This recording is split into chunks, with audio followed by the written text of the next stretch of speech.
We're back with our guest, Dr. Art Laffer. Art, I've heard you say recently that tax cuts represent freedom. I love that notion, but can you unpack that idea for our audience? Well, sure. Taxes inhibit your freedom. I mean, if you produce something, they take it away, part of it away.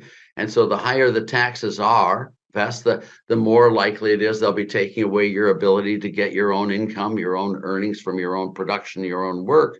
And so the lower tax rates are, provides you with more freedom to do as you will, to get the income you want. The reason people work is not to pay taxes.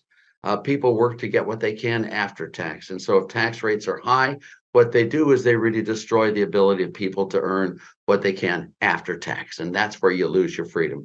It's like all other freedoms, Bess. I mean, the government can take this one away from you too. How true. Canadian monetary policy has closely mirrored America's, unfortunately. I remember, who was it, Friedman, who said, if you drop money from helicopters, inflation will soon abound. And that's what we're feeling up here, as of course you are down there. You helped wrestle inflation to the ground as part of the Reagan administration. How did you do it, and how can we do it again?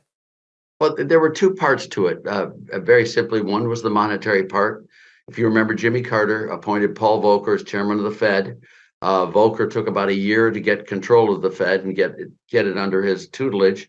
And then what Volcker did was he controlled the balance sheet of the Fed and very tightly. And he had a tight Fed policy. And then when we got into office, Bess, what we did was we cut taxes, we created economic growth. So it became, just in simple terms, it became less money chasing more goods. And if you have more goods and less money, that's going to stop inflation. In fact, that's going to bring inflation to its knees. And that is exactly what happened. I mean, what happened is our inflation rate, just the day we took office on January 20th, 1981, the prime interest rate in this wonderful country of ours down south was 21.5%.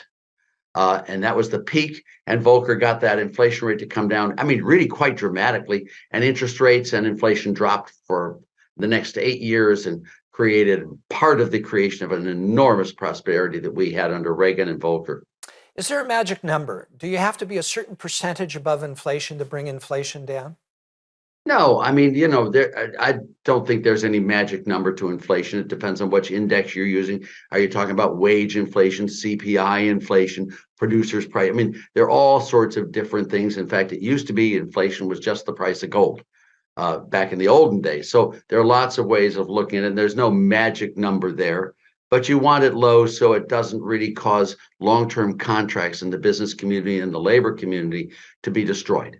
We need to be able to negotiate with each other and make our contracts in either Canadian or US dollars so that you know what you're doing and I know what I'm doing. We can make long-term contracts that are good for the economy. That's why you need stable prices. Now, it doesn't have to be zero inflation, but an inflation that we all understand. That there's nothing that can bring an economy to its knees quicker than unhinged paper currencies and high inflation and high interest rates.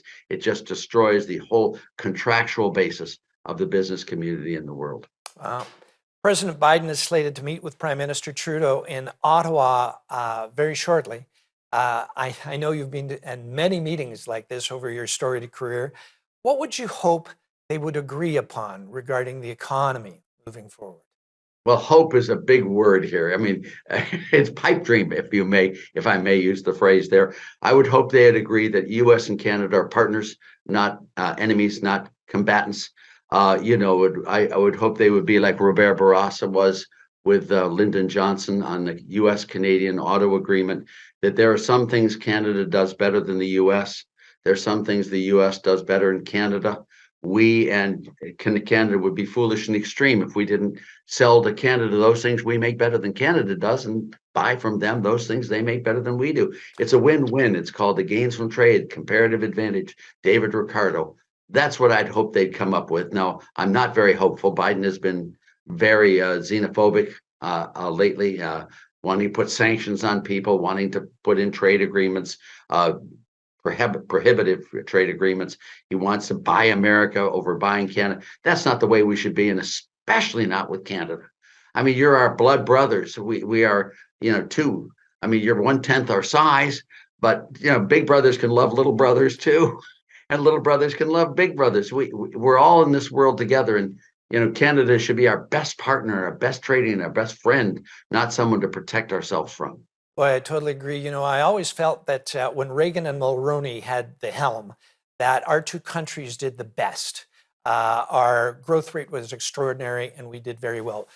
Back in a moment after this break.